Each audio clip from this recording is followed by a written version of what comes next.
Olá a todos, Shalom! Sejam bem-vindos a mais um vídeo deste canal.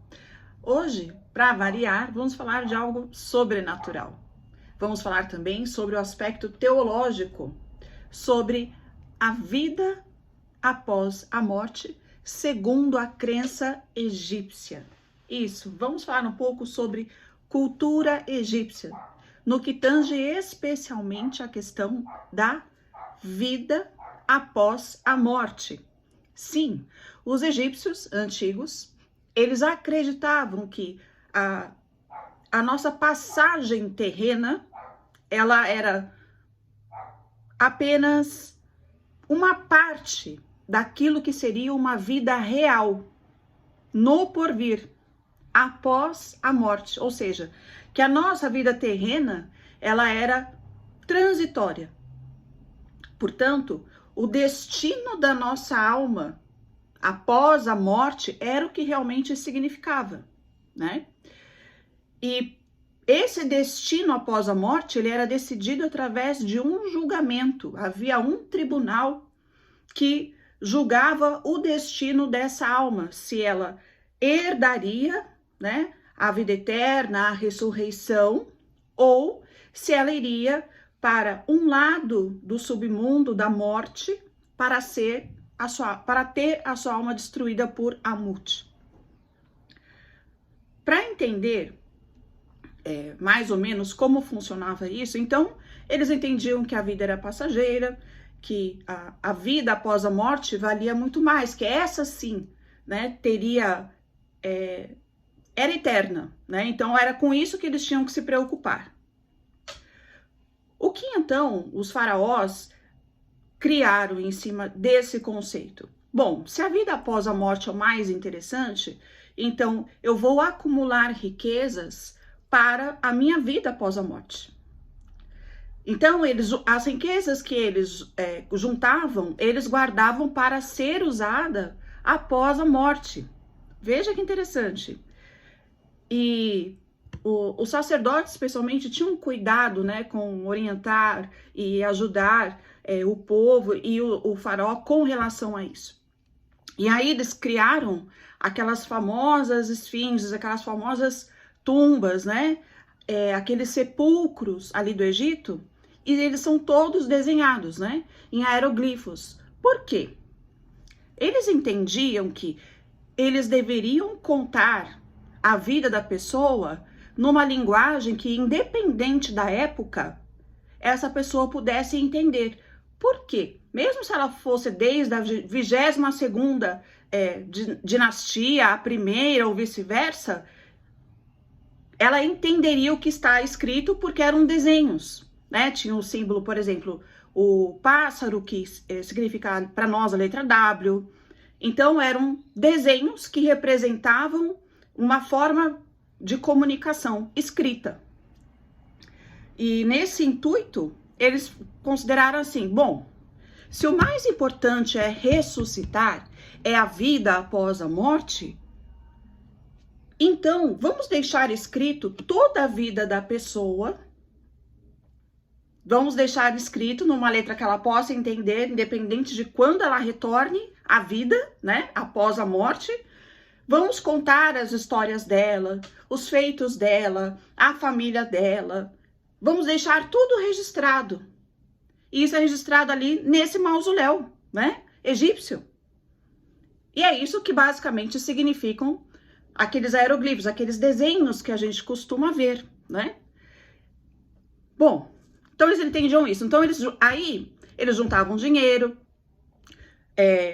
Ali na múmia, os mais ricos, é claro, no caso dos faraós, eles colocavam suas riquezas, né, ali, juntamente com eles, junto ao seu corpo era colocado, para que quando ele ressuscitasse, ele tivesse as riquezas dele, né? E, bom, mas e aí? E para ele herdar essa vida eterna, para ele ressuscitar? Bom, ele tinha que passar, então, pelo julgamento. Então, após o seu falecimento, o que eles acreditavam, né? Que a sua alma, no tempo certo, né? A sua alma iria aguardar o julgamento. quando o julgamento, chegasse o tempo do julgamento, a sua alma seria apresentada para Osíris. Ali, Osíris, então, juntamente com Maat, que é a deusa da harmonia, é a deusa que representa a balança, né?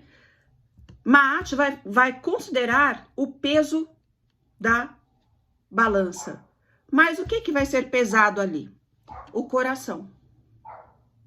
O coração é pesado pela deusa Maat perante a Osíris, que irá fazer então o julgamento.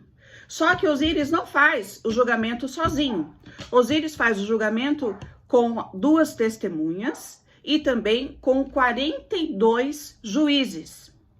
Esses 42 juízes é que vão consultar os deuses para dar um veredicto, uma opinião para Osíris. E Osíris dá o veredicto final, o destino dessa alma. Então, o que era feito?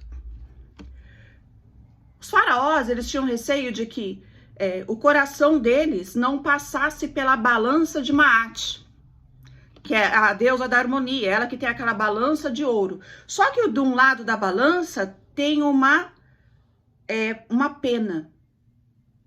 O coração dele deveria ser mais leve do que essa pena, para que ele, então, fosse julgado e fosse absolvido de culpa e pudesse herdar a tão sonhada e esperada vida eterna, que para eles valia mais do que a própria vida. E então, o que eles faziam? Eles acreditavam que eles poderiam dar um migué em Osíris, Maat, a galera toda lá. De que forma? Eles têm como um símbolo o escaravelho. O escaravelho é um símbolo de um ser noturno, mas que busca a luz, que consegue ser conduzido até alcançar a luz. Ele sabe se guiar no escuro, em busca da luz, e ele a encontra. Então, o escaravelho tem essa simbologia, né? O que o faraó pedia para que fizessem com ele após a morte? Ele pedia que os sacerdotes, as pessoas que cuidavam ali do processo de mumificação, né, tirasse o coração dele e trocasse por uma pedra no formato de um escaravelho, para que quando a Maat fosse colocar o coração na balança, não fosse o coração dele, então ela não ia ter como pesar. Seria um escaravelho de pedra. Isso tem nos museus, gente, é lindo. Assim, até o detalhe com que é feito esse coração de escaravelho é lindo. E aí eles acreditavam dessa forma, que eles iriam driblar, de certa forma, os deuses, e eles herdariam de todas as maneiras a vida eterna. Porque eles tinham medo de que as suas ações, né, trariam consequências. E eles não herdariam a vida eterna.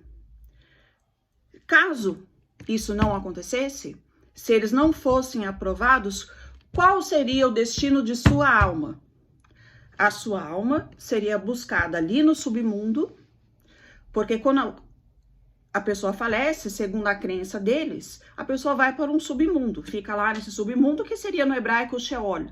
Vai para esse mundo aí dos mortos, um submundo, vai aguardando o julgamento. Chega a hora do julgamento. Aí pesa lá o coração, junto com Maat, perante Osíris, as 2 testemunhas, os 42 juízes que consultam os deuses, né? E aí, então, é determinado um veredicto. Uma sentença é dada após todo esse processo. Se o seu coração fosse pesado na balança e fosse encontrado em falta, se o seu coração fosse pesado, o que aconteceria? A sua alma seria buscada, então, num navio, seria conduzido até o monstro, Deus monstro Amut. Amut com uma figura com a cabeça de réptil, reptiliano, um crocodilo, o corpo de parece um cachorro, um lobo. e ele comeria a alma da pessoa. Então a pessoa não ficaria num sofrimento eterno, porque a sua alma deixaria de existir, porque esse monstro, esse Deus monstro, iria comer a sua alma. Agora, quem herdasse a vida eterna iria ressuscitar. Só que eles não sabiam se a pessoa iria ressuscitar no próprio corpo que ela teve aqui em vida, ou se ela viria em outro. Por via das dúvidas, vamos deixar o meu corpo aqui intacto.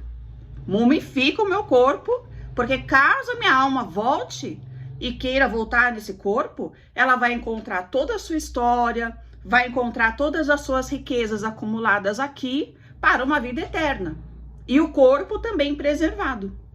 Então, esse era o intuito da mumificação. Interessante, não é? Isso a gente pode abranger para outras questões. Você vai encontrar ali no Pentateuco, as pragas do Egito. Há uma passagem que Deus diz para Moisés que irá pesar o coração de Faraó. E isso tem a ver com essa crença, né? De que o coração é pesado. E ali é visto se ele é leve ou se ele irá perder a sua vida eterna. Se ele for pesado, ele não herdará a vida eterna. Eu espero que vocês tenham gostado deste vídeo. Por favor, deixe seu comentário, deixe seu like. Muito obrigada. Tchau, shalom.